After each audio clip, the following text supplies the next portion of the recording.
Just before we dive back into the episode, I wanted to quickly share something that might interest you, especially if today's conversation has got you thinking about your own sustainability work. Some of the things we hear most in this industry are, I wish I could connect with other people doing this work, or I'd love to turn my sustainability expertise into something more. Well, 51 to Carbon Zero, the sponsor of this podcast, have created their own referral network.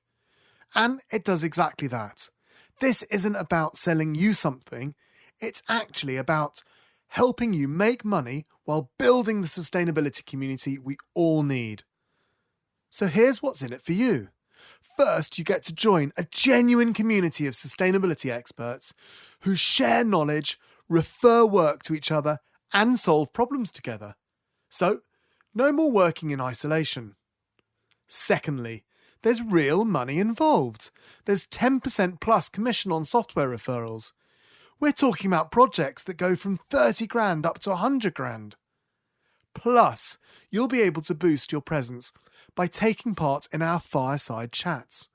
I've actually got an email in front of me from Louise Stevens, one of the ambassadors, and it says that all her clients are genuinely happy because she's got a great partner and her clients love them. But here's the bigger picture. You'll be helping accelerate the sustainability transition that we all desperately need. Every referral, every connection, every collaboration moves us closer to the world we're all working towards.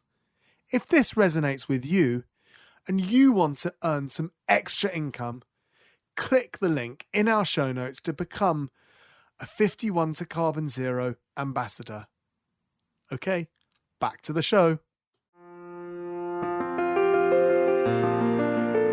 Welcome to the Green Element Podcast, where we meet business leaders, innovators, transforming their operations to be more environmentally and socially sustainable, and in the process help you on your journey of sustainability. I'm your host, Will Richardson. Today, we are speaking with Michael Solomon from Profit Through Ethics, which delivers Responsible 100. Profit Through Ethics is an organisation that is helping businesses to balance the pursuit of profit with the health, wealth, and happiness of everyone else. Michael has over 17 years of experience in innovation and entrepreneurship in responsible business. He recently completed a 7-month stint as UK Enterprise Director for the FinTech for Good startup Kogo, and he was fellow on Zinc's Mission 3. Michael, welcome. Thank you very much, Will. What was it that started your journey into business ethics? There are a number of versions of this. I'll aim for the sort of 1 to 2 minute version. I was a little bit late into education. I mentioned that to you. I went to university to do economics and finance, as it turned out, and graduated at 28. And I did a little bit of banking, just enough to realise that was not for me. Intriguing though it was, and then I went into financial publishing because that was the first opportunity that came up when I moved to London, and I ended up liking financial publishing, although we did lots of really dull things like debt and equity, global custody, banking technology, and created these journals and websites and wrote about these things and had people advertise around that, did the odd event. It was fine, and I actually quite liked being a salesperson. This is a strange place that hired me to be on the editorial team, and then said that actually the job was on the sales team, and I just sort of shrugged on day one and did it. But it was a bit of a strange place, and somebody came in and said, "Look, CSR is the new thing.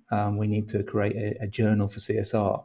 And I got the long straw or the short straw, depending on how you look at it, and was going to be the publisher for this new media brand, a CSR media brand. And I looked at it and I sort of, I'll do it. What is that? CSR what? And did some research and ended up with these glossy brochures from these big banks and these big oil companies.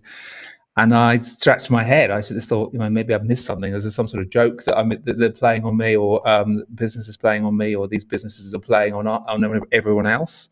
I find a glossy brochure from a big bank or a big oil company talking about how great they are how responsible they are, to be somewhat lacking in credibility. And it really did perplex me for a period of time. And I realized, this is how businesses, certainly big businesses, do CSR. This is 19 years ago, not 17 years ago.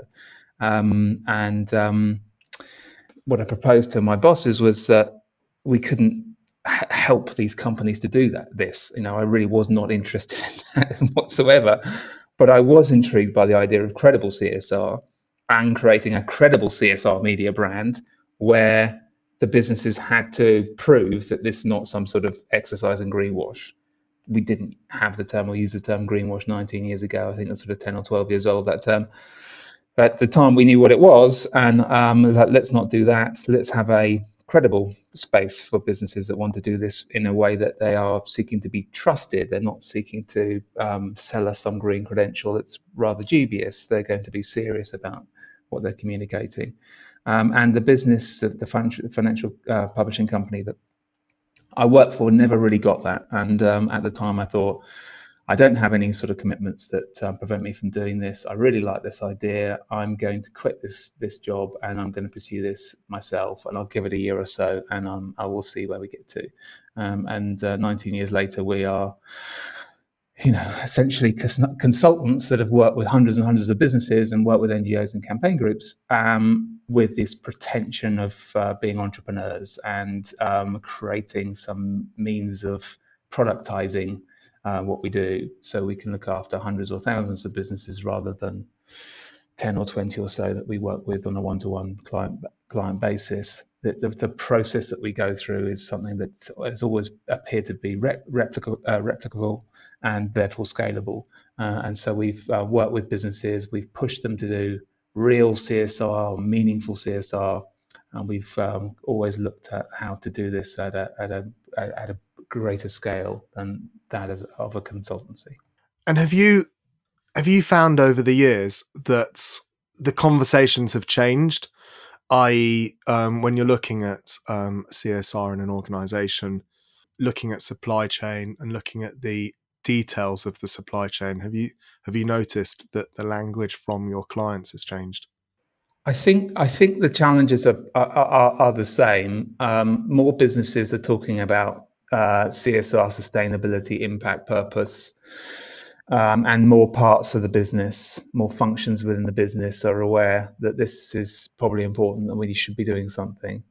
I think the challenge is pretty much the same. How do we do all this stuff in a meaningful, relevant, credible way, in a useful way, and still be a profitable business? This is still the number one challenge, because there really are powerful incentives to do glossy CSR reporting, to greenwash, to do a few good things perhaps, but then the temptation is to overblow that in how you communicate, and do the equivalent of glossy CSR report.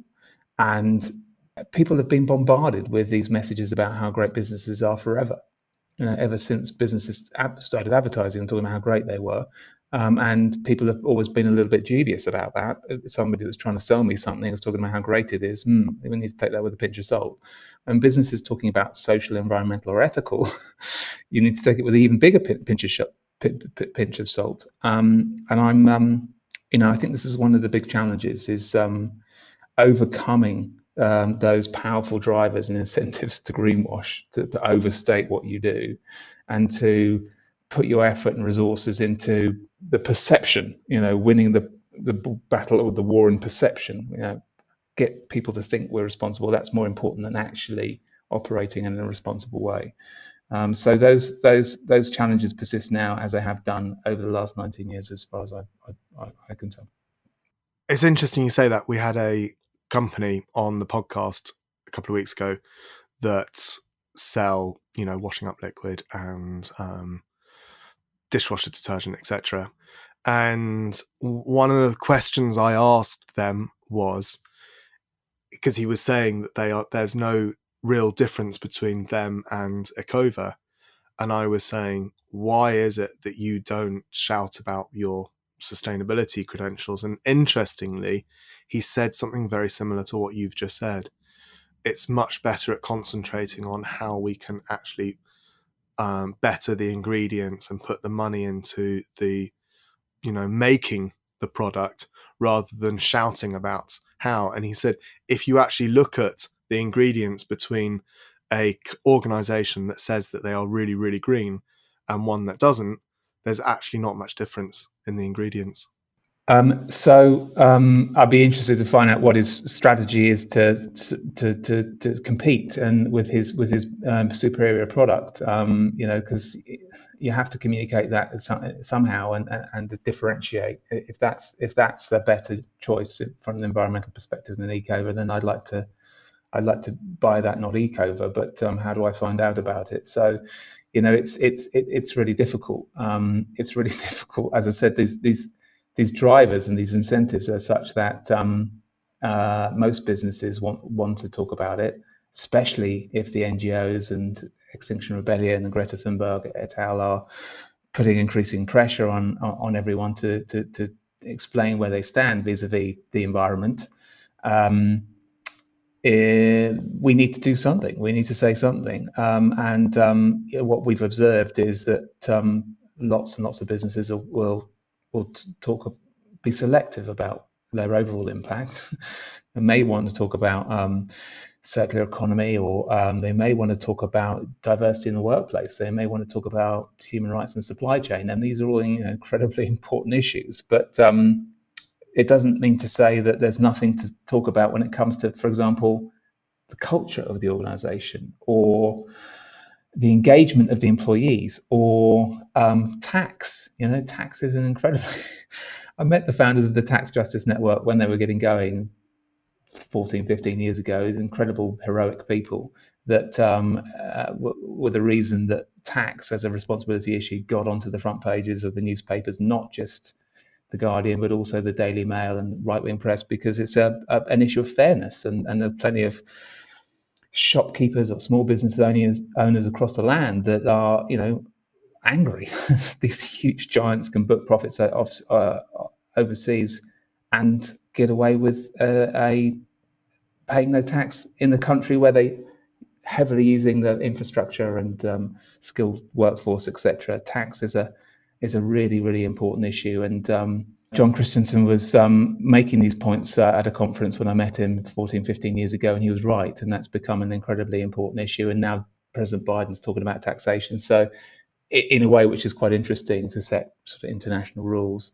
But, my point is that all of these issues are really important. And I don't think we've helped ourselves by essentially allowing a business to define those things it wants to talk about and not talk about those things it doesn't want to talk about. The result is businesses want to put themselves in a good light, positive light, and they want to talk about the good things that they do, and the tendencies to overplay that, to ignore some of the challenges, some of the things they do badly, and people are cynical and skeptical of businesses that claim that they're responsible, and there is this real apathy and cynicism, and I don't have power, I don't have agency. As a consumer, I cannot identify and therefore support the genuinely good businesses at the expense of the bad ones.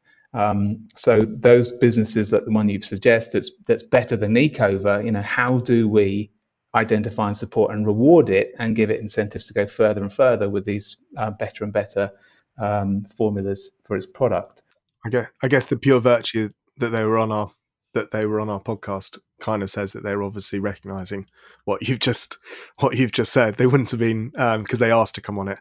So, the capitalist system in which businesses operate make it difficult for ethics to be at the top of the agenda. Do you think it's possible that we can tweak the system to ensure that businesses can operate profitably and ethically? And if so, how? Yeah, I guess that's the sort of the holy grail, or the sort of North Star for us. I think it is possible, and we'd like to be catalyzing that relationship. I think, as you said, that the name of our business is Profit Through Ethics Limited. We changed it to that name almost exactly 10 years ago, just over 10 years ago, having spent 9 years working with businesses to try to get them to do meaningful, credible, real CSR, and to actually look at difficult problems and think about how to respond better and perform better as organizations, sitting down with the NGOs and the campaign groups to really thrash these things out, and having some success in getting businesses large and small to do that. Not all of them stopped the glossy CSR reporting, did that at the same time, but we found that we were doing some really useful, interesting work, and we were doing it on a range of issues. And we were working with businesses that were prepared to be accountable on a range of issues. But what we found is that that never seemed to last. And even the best businesses, often the tendency was to sort of revert to this cherry picking and being highly selective and not doing anything other than glossy CSR reporting. Is that because we've had a few difficult quarters and the budgets have been slashed? Is that because this new CEO's come in and he doesn't have this vision about this sort of sustainable, fair future like the old one that was jettisoned? We just seen this happen at Danone. And it's been happening for many years, that what the CEO believes in matters, and that can set the strategy and the path forward for the business. So there were a variety of reasons where we were very disappointed to realize that even many of the businesses that we work with, we could get them to do something exciting and meaningful and brave one year, and then the next year they weren't there and they were reverting to the glossy CSR reporting. And it occurred to us that this was only ever going to happen at the margin. It was only going to be a selective, an add-on, a nice to have when times are fair, for many, many, many businesses. And the only way for this stuff to be central and to be important now and next week and next month and next year and in the future was if it was about profitability. And that's a sort of fundamental belief for us, such that we changed the name of our business. If you can make genuine responsibility improve your profitability, and a lack of responsibility diminish your profitability, then the world can change. Then we can get onto the trajectory to a fair, livable, sustainable future. And I think it has to happen at that level. It has to be about profitability. And until it is, I think it will just be something that happens at the sidelines, where businesses overplay what they do. They continue to operate in ways where they're offloading costs onto people and planet. They're exploiting vulnerable groups. That's what their business model does. That's what it relies upon. It's legal, or it's customary. It's what we've always done. That's how we make our money. It's for the next generation of executives to work out how the business can produce its widgets without doing that stuff. But for us, that's what we do. As I say, it's legal or customary. We're going to offload and we're going to exploit, and we'll do some glossy CSR reporting over there. Everybody's going to suck it up because everyone's used to greenwash, and this is the way the world works. This is the way that business works, and we'd like to stop the bus and get off, but nobody can, because as I say, this is the way the world works, and that feels to be a really scary place. I don't have power and influence as a consumer, as an employee, as an investor, as much as I'd like for business to compete in a race to the top and not in a race to the bottom. How do we make that happen? I think there is possible that we can coordinate in a way that real responsibility does promote profitability. What do you do in order to accentuate that? Well, practicing what you preach. Yeah. So, how we work with businesses is we say, look, here are a range of issues that are really important. Let's work out which ones are the most important for you. And we've looked at 50, 60, 70 different issues over the years. And even the biggest businesses cannot get their arms around all of those. So, if you're a large business, maybe 10 or 15 or 20 issues can be priorities. If you're a small business, maybe it's just 3 or 5. But that's job one. Which of these issues, and I've mentioned tax and employee engagement, mental health and well-being in the workplace, how you treat your customers, charitable giving, animal testing, community impact, whistleblowing, board effectiveness. If there is some dimension to ethics or responsibility, if it's important for the business, if it impacts on wider society, then we want to look at it. So we've worked on all these different issues, and we have a process whereby we help a business work out what its priorities are, and then having done that, we help to find out how it currently performs, and we say, here are all the things that make up organizational culture, here are all the things that make up mental health and well-being in the workplace, and help them get a sense of these issues, better understanding of these issues, and better understanding of how they perform. And we do that on their top 3 or top 5 or top 10 issues, or how many priorities they've selected. And we have this very simple approach to scoring. We say, is your performance on these issues, is either poor or okay or good or excellent? And we have different ways of approximating how they perform. So those are our initial steps. What are the priorities? Tell me more about this issue. Tell me more about what your business does. How is it currently performing? Is that poor, okay, good, or excellent? Now I'm looking at our scores on 10 different issues. I can see where we need to invest our precious finite resources to improve.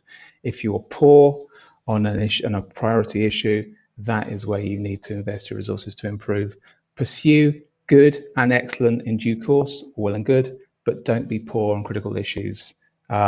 First, that's what you need to work on first. So this is it's a process of prioritization and performance assessment, and working out an improvement plan, and then what you need to do to make those improvements to get from poor to okay, and maybe from okay to good or excellent beyond that.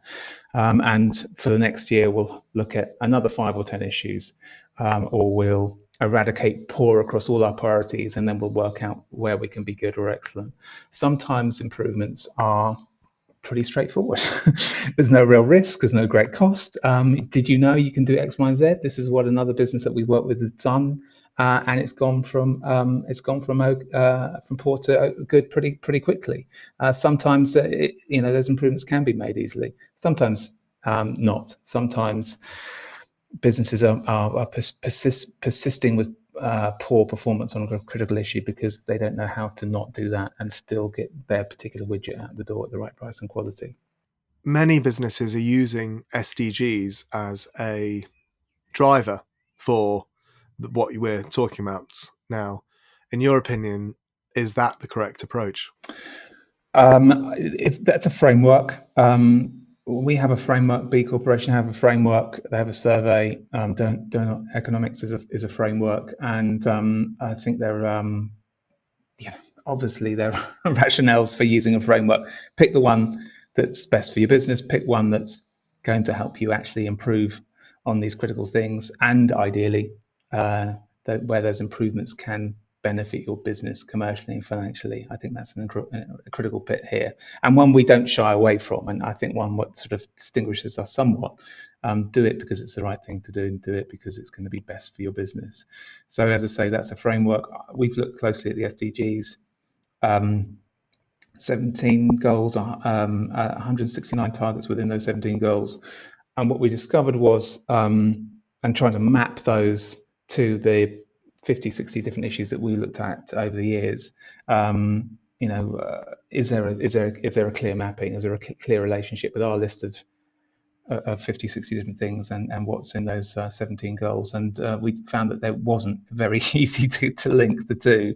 Our issues have been developed over many years because businesses have said this is what we need to look at, because the NGOs have said this is what businesses need to look at, and they've become hot topics for those reasons. They bubble up.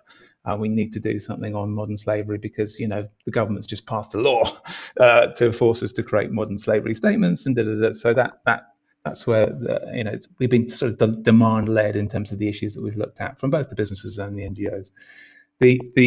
When we analysed the 169 targets within the goals, we found that about a third of them were relevant to businesses.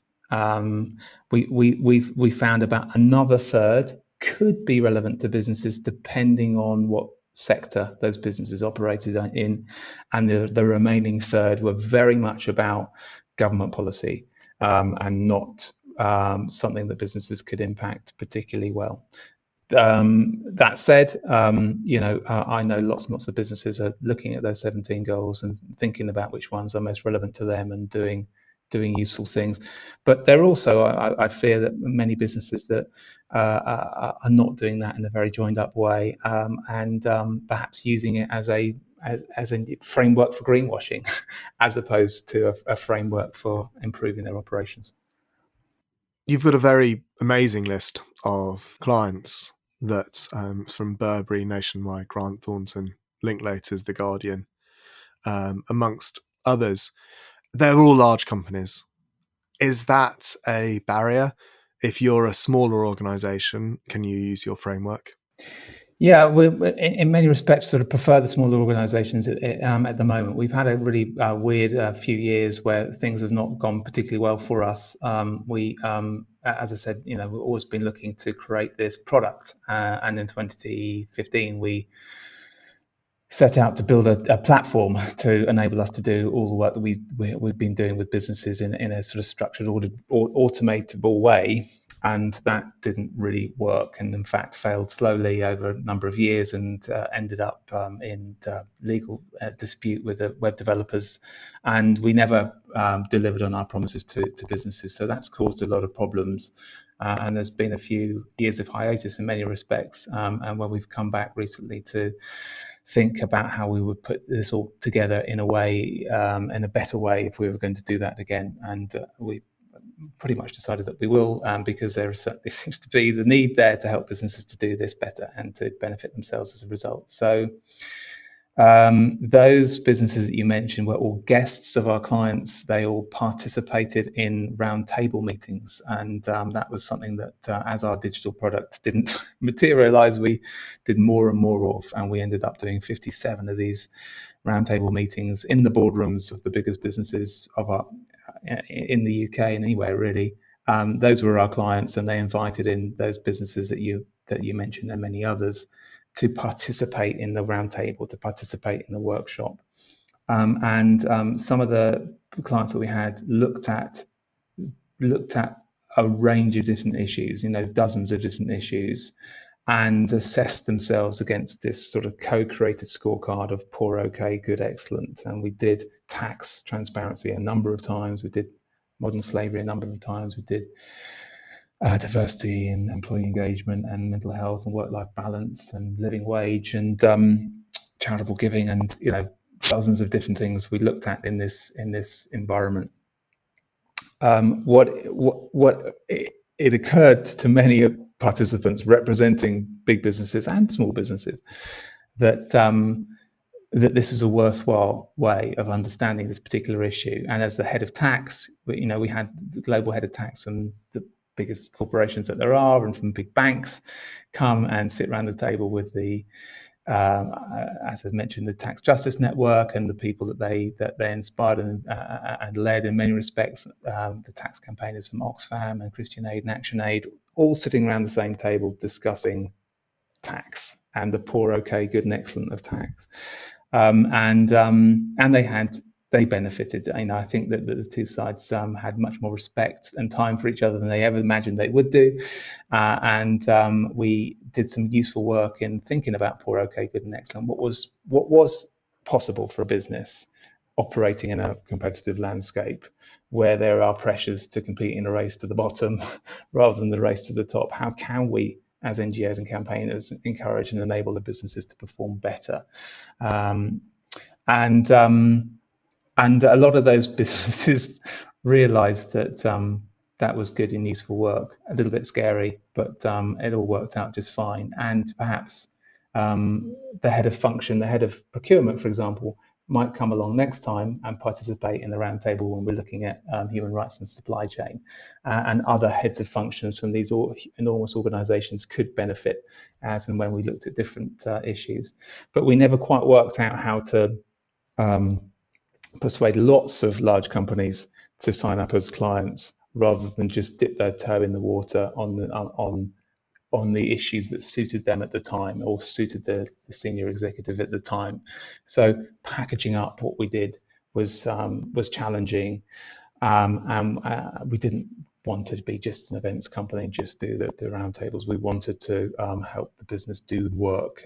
If we can diagnose a problem, if we can diagnose that they are poor in this critical issue, we wanted to help them improve and to make the changes in the business to get to okay and beyond.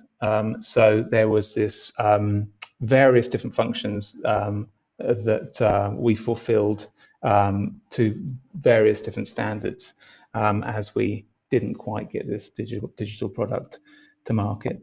So fast forward to 2021, or fast forward to 2020, I had a particularly important meeting just before the first lockdown in the CEO's office of one of the FTSE 25 companies, one of the biggest 25 companies in the UK.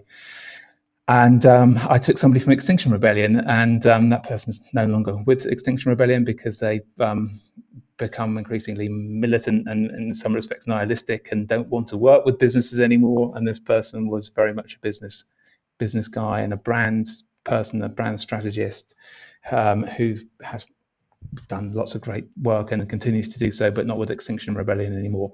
In March last year, he was a representative for them. We went to the CEO's office. We spent 90 minutes there, and we had a good discussion.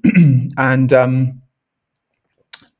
the upshot was that this huge business does accept that the climate change, the climate crisis, is an incredibly grave crisis, and that biodiversity crisis could be an even bigger problem than climate, and that we have human rights disasters all over the world, and that inequality is out of control, and that we've got mental health epidemic, and all these things are huge problems. And while that business may be changing, may be improving, the rate of change is not remotely adequate for the scale of the problems that we have. So they turned around and they said, okay, we accept that. How do we be more radical? Tell us what to do so that we can change quicker and faster and be more radical. But as much as we want to be radical, please tell us how to do it in such a way that it's also doable for us, for a FTSE 25 with 10 million customers and 10,000 employees. It's got we can be radical if you can make it doable for us. So over the last year and a bit, we've been working on the best version of Responsible 100 based on everything that we've learned and all the experiences and all the relationships that we've developed. We have been working on the radical but doable version, and we are testing it now with smaller businesses. I be very glad to work with add new user testers into that group of companies that are helping us to create the radical, doable version of Responsible 100. We have always worked with big and large and medium-sized companies. We're working also with a branding company called ABA Design, fantastic specialists in business purpose, who are helping us to work out how to communicate what we do and how to present ourselves in the market and all those sort of things. We have these conversations about whether we should be targeting certain sectors or certain size of business, and we probably should, because you can't boil the ocean and provide a service for all businesses of all sizes. We appreciate that. Unfortunately, we have attracted all sorts of sizes of business and from all sorts of sectors over the years, having something that works for everybody is kind of what we stumbled across. From a launch and growth point of view, we probably will be a little bit more selective, and we're particularly interested to work with more smaller companies right now. Moving into the kind of operational side of your organisation, the environmental management, carbon footprinting, what is it that you guys do to help reduce your environmental impact? Well, we've historically looked at environmental issues through a couple of related issues.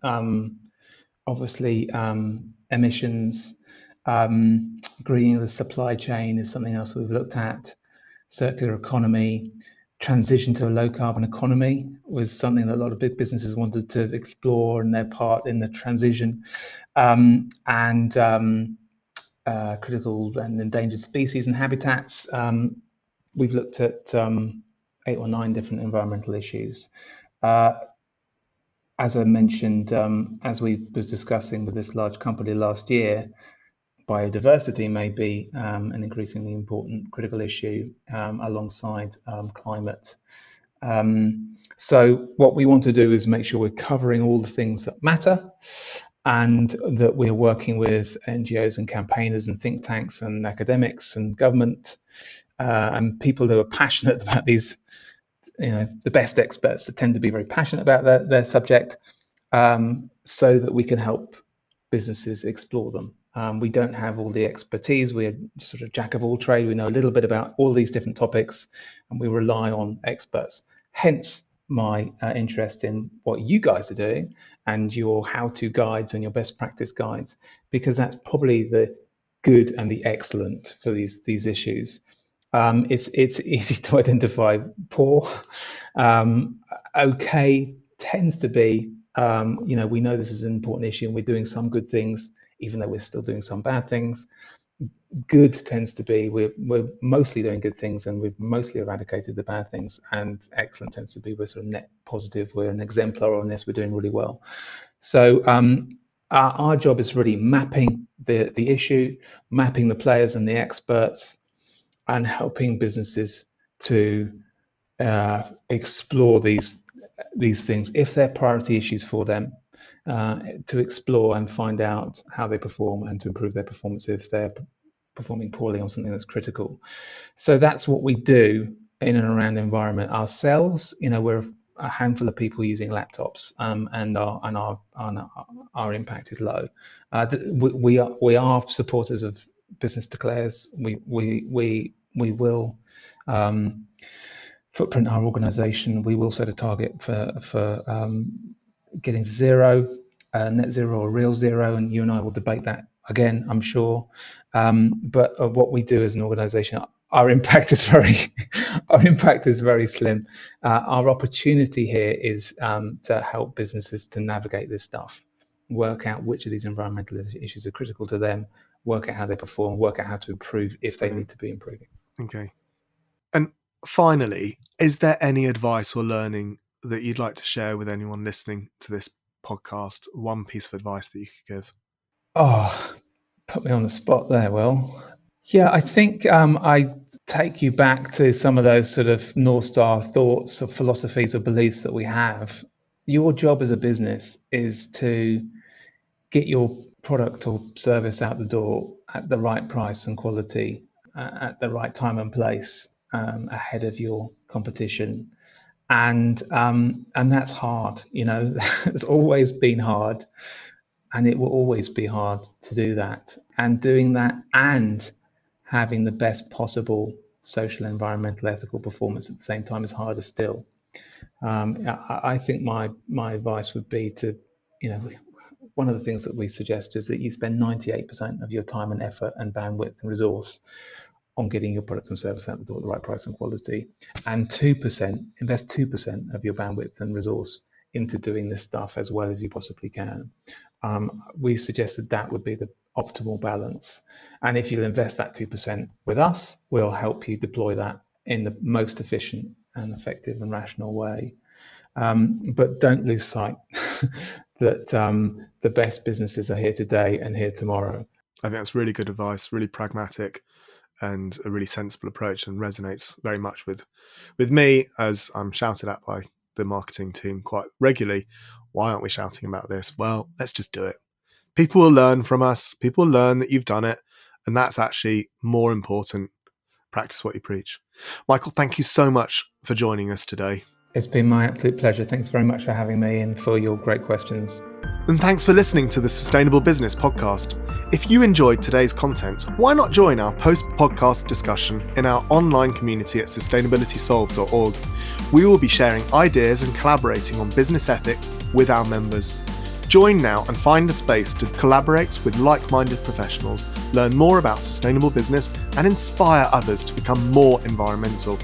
We also have an important update for our listeners. We will soon be changing the name of this podcast to Sustainability Solved to better reflect the content of our podcast. You will still be able to access all your original podcasts on your preferred platform. And if you enjoy the podcast, make sure you subscribe so you get every episode. And don't forget to follow Green Element on LinkedIn, Twitter, and Instagram.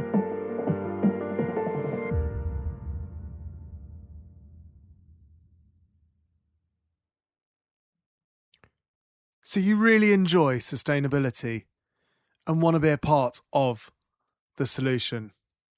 Come and join our vibrant community now. Book a call and we can talk more.